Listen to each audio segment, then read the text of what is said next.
सभी को मेरा नमस्कार। मैं रवि लांबा स्वागत करता हूं आप सभी का मेरे चैनल पर। जैसा कि मैंने प्रीवियस वीडियो में आप लोगों को बताया, मैंने 7 से भी ज़्यादा एग्ज़ाम्स को पास किया है। तो इसी कड़ी में मैं आप लोगों के साथ हाल फिलहाल में जो एसएससी के द्वारा एक नोटिफिकेशन जारी किया गया है एमटीएस और हवलदार की वैकेंसी का, उन सब के बारे में मैं आप लोगों के साथ इन्फॉर्मेशन शेयर करूँगा इस वीडियो में। तो पूरी डिटेल जानकारी के लिए बने रहें लास्ट तक इस मेरे वीडियो में मेरे साथ। चलिए आइए देखते हैं इस एग्ज़ाम के बारे में। एसएससी के द्वारा हाल फिलहाल में एक भर्ती जारी की गई है, जो एसएससी एमटीएस और हवलदार की पोस्ट के लिए वैकेंसीज निकाली गई हैं। इस भर्ती की अपन ऑनलाइन फॉर्म अप्लाई करने की डेट की बात करें तो वो 26 जून 2025 से 24 जुलाई 2025 तक रहेगी। और इस भर्ती के लिए जो एग्ज़ाम होगा वो ऑनलाइन कंप्यूटर बेस्ड एग्ज़ाम होगा, और वो एग्ज़ाम 20 सितंबर से और 25 अक्टूबर के बीच में होगा।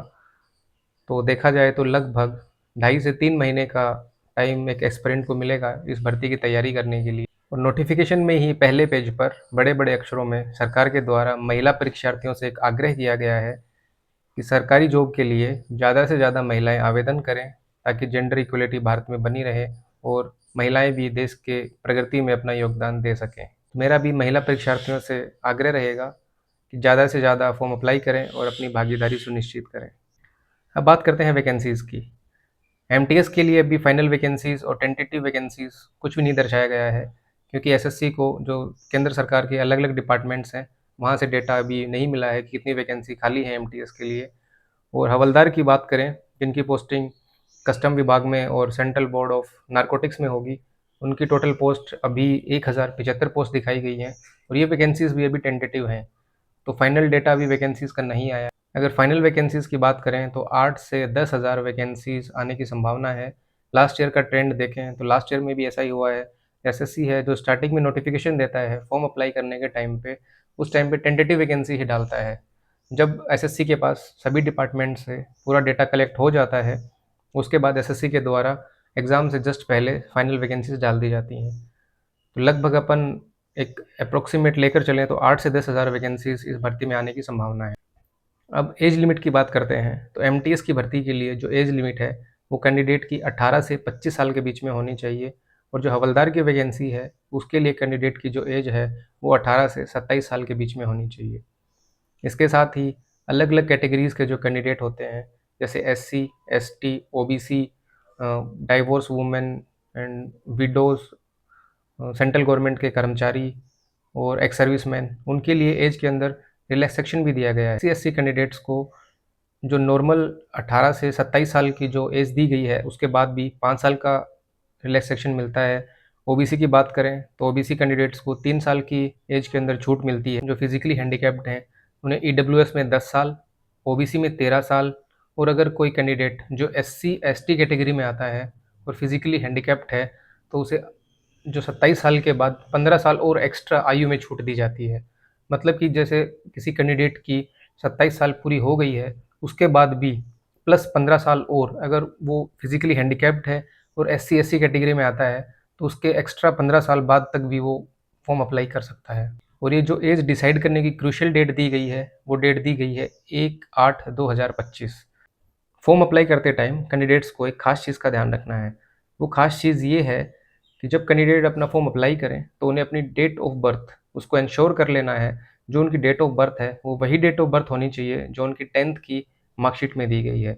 अगर किसी कैंडिडेट ने 10th की मार्कशीट से अलग अपनी date of birth form fill करते टाइम डाल दी, और अगर किसी कैंडिडेट का फाइनल सिलेक्शन हो जाता है, तो उसे बाहर कर दिया जाएगा इस भर्ती प्रक्रिया से, और उसकी पूरी मेहनत पे पानी फिर जाएगा।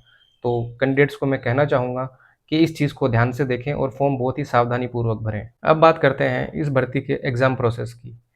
जो भी एग्ज़ाम होगा यह ऑनलाइन माध्यम से कंप्यूटर बेस्ड टेस्ट होगा, और आपका एग्ज़ाम सेंटर है वो डिफरेंट डिफरेंट सिटीज़ में आएगा।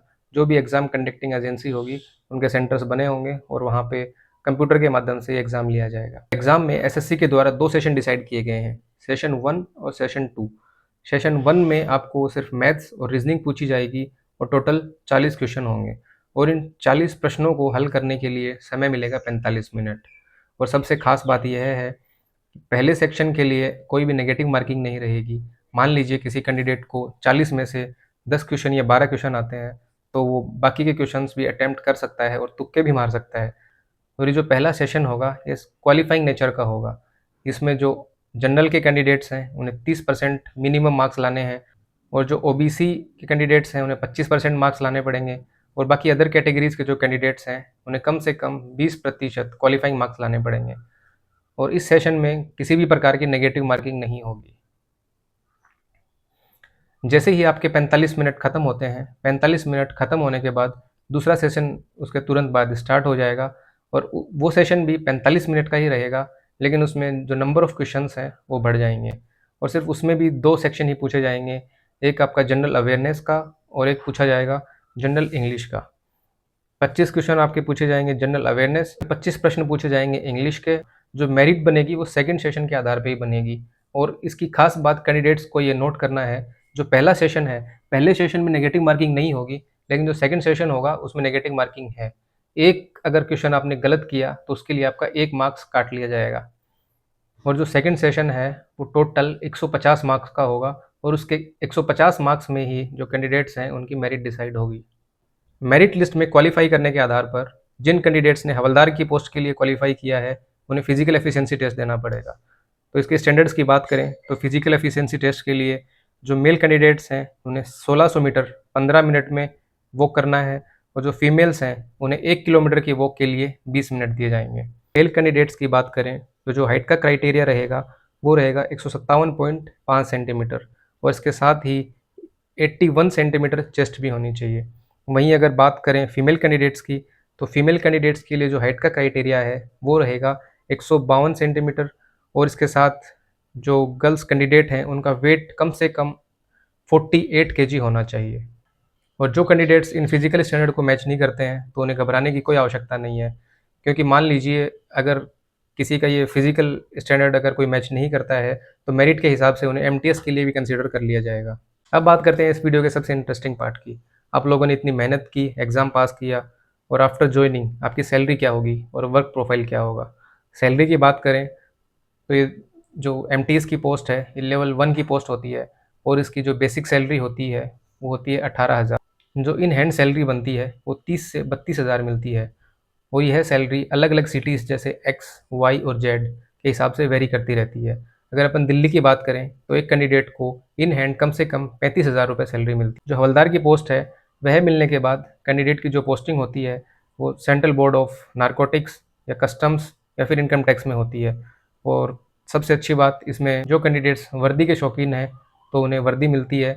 और हवलदार अपन बात करें, एक जो पुलिस वगैरह में कांस्टेबल लगता है वो अपनी 8 से 10 साल की मेहनत के बाद एक हवलदार के लिए प्रमोट होता है, और यहाँ पे कैंडिडेट को डायरेक्ट हवलदार की वर्दी मिलेगी। और एमटीएस की वर्क प्रोफाइल की बात करें तो एमटीएस की जो पोस्टिंग होती है वो केंद्र सरकार के अलग अलग डिपार्टमेंट्स में होती है। अगर काम की बात करें तो एक हवा बनाया जाता है कि आप लोगों को चाय बनानी पड़ेगी, डेस्क साफ करना पड़ेगा या पोछा लगाना पड़ेगा, तो ऐसा कुछ भी नहीं है। इस पोस्ट में जो सिंपल काम डायरी डिस्पैच का काम दिया जाता है, या फिर फाइल को एक ऑफिस से दूसरे ऑफिस में देने का काम किया जाता है, या मान लीजिए कोई कैंडिडेट है वो ज़्यादा हाई क्वालिफाइड है जिसे कंप्यूटर अच्छे से आता है, तो उन्हें कंप्यूटर पे काम करने के लिए लेटर टाइपिंग, ईमेल भेजना, इस प्रकार के काम भी दिए जाते हैं। तो इस पोस्ट पे जो वर्कलोड होता है वो ना के बराबर होता है।